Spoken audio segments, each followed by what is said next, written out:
पालक को हाइड्रोपोनिक की डीएफटी सिस्टम में उगाने के लिए आपको उसको नेट कप में तैयार करना होगा।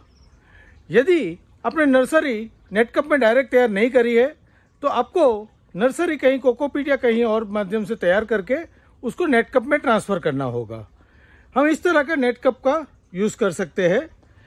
एक बार जब हम इसको नेट कप में ट्रांसफ़र कर देते हैं उसके बाद हमें इसको सिस्टम में जमाना होगा। जमाने के वक्त हमें कुछ चीज़ों का ध्यान रखना होगा ताकि हमारे पौधे की एस्टेब्लिशमेंट सबसे अच्छी हो। और जब पौधा एक बार एस्टेब्लिश यानी कि इसकी जड़ें जमा लेता है उसके बाद उसमें खाद का प्रबंधन इस तरह करना पड़ेगा ताकि पौधे को अपनी मैक्सिमम ग्रोथ मिले। ये सारी बातें आज के इस वीडियो में मैं आपसे साझा करूंगा। हेलो दोस्तों, आप सबका फिर से एक बार स्वागत है मेरे channel organic and hydroponic urban grow broker.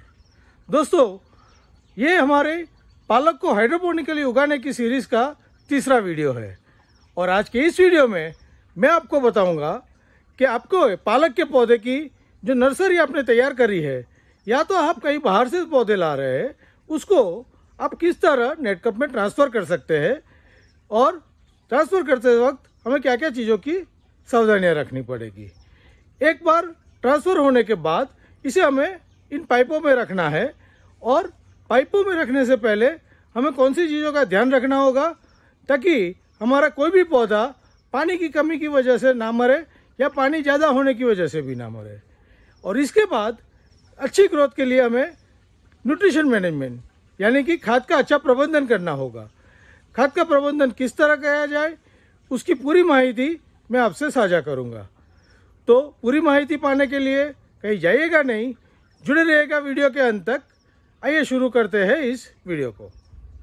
अभी हम सबसे पहले बात करेंगे हमने जो नर्सरी तैयार करी है वो पौधों को हमें नेट कप में किस तरह ट्रांसफ़र करना है। उसके लिए हमारे पास हमारी ये नर्सरी अभी आप देख सकते हो तैयार है।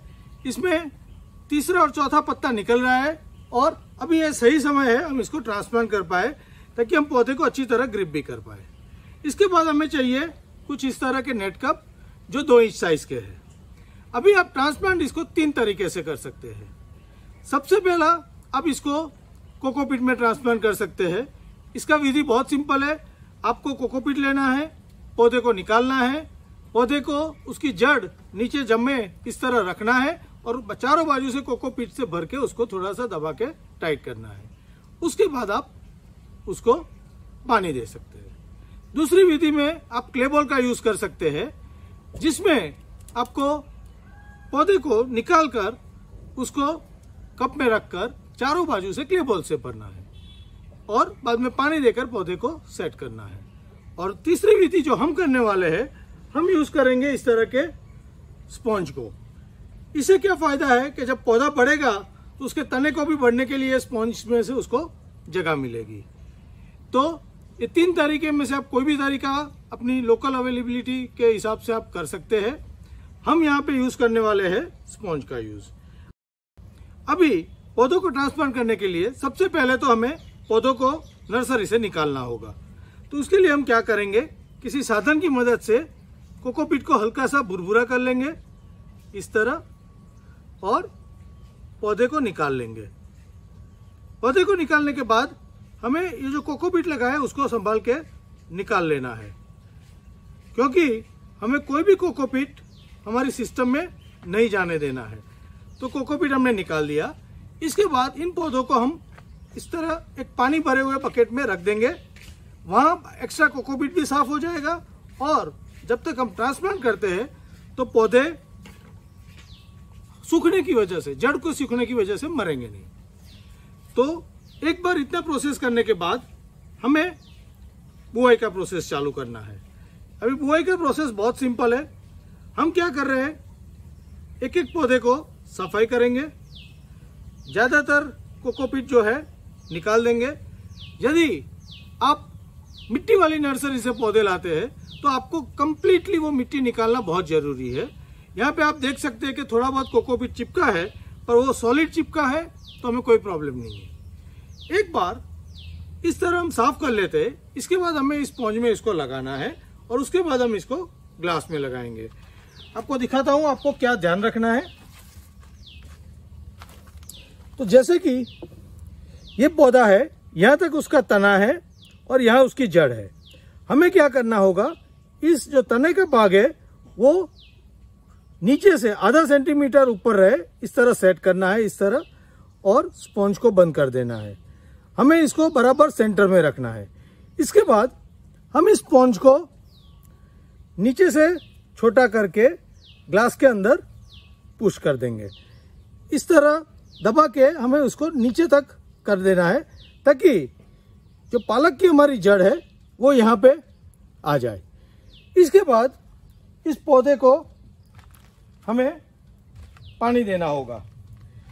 इसके लिए हम इस तरह की एक ट्रे का यूज़ कर सकते हैं, जिसमें ये पौधे रख के चाहे हम फव्वारे की मदद से दे दें या नीचे पानी भर के रखें। इस तरह करने से पौधा हमारे जो डीएफटी सिस्टम में ट्रांसफर करने तक उसको स्ट्रेस नहीं लगेगा।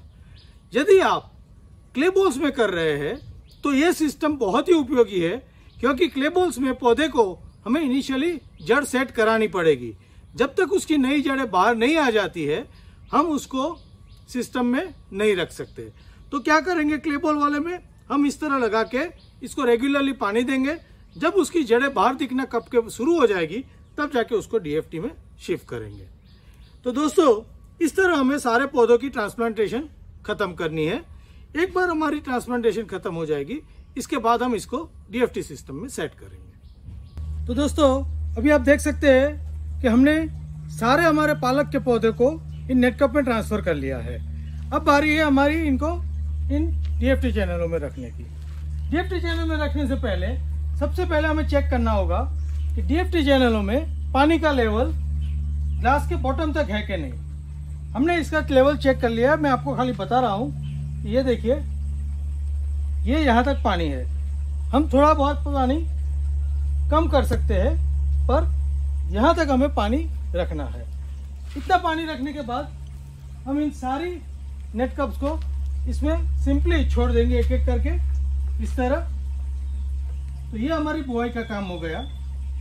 जब हमारी इस तरह बुआई खत्म हो जाएगी, इसके बाद हमने पानी का सर्कुलेशन चालू करके रखा है सुबह से, तो एक दिन तक तो हम इसमें कोई सी भी तरह का खाद नहीं देंगे, पर इसके बाद हमें इसमें खाद देनी पड़ेगी, ताकि हमने जो ये पौधे लगाए हैं वो अपनी जड़ जमा के जल्दी से ग्रोथ चालू करें। तो शुरुआती अवस्था में हम उसका बैलेंस मिक्स, यानी कि एनपीके प्रति लीटर 2 ग्राम, कैल्शियम नाइट्रेट 1 ग्राम, मैग्नीशियम सल्फेट आधा ग्राम और चुटकी पर माइक्रोन्यूट्रिएंट, इस तरह का सॉल्यूशन बना के करीब 200 से 300 टीडीएस रखकर इसको चलाएंगे। 2-3 दिन में इसकी जब जड़ आ जाएगी, उसके बाद हम धीरे धीरे हर हफ्ते 200-200 करके न्यूट्रिशन की स्ट्रेंथ बढ़ाएंगे। तो अभी पहले हम बुआई का काम खत्म कर लेते हैं, और यदि आपने भी इस तरह पालक के पौधे लगाने हैं तो आप भी अपनी तैयारी करके पालक के पौधे इस तरह लगा दीजिए। और इसमें किस तरह का न्यूट्रिशन मैनेजमेंट करना है वो आने वाले समय में एक अलग वीडियो के माध्यम से आपको डिटेल में मैं बताऊंगा। पर अभी के लिए पहले नर्सरी से लेकर हम इसमें बुआई का काम खत्म कर लेते हैं। Happy growing.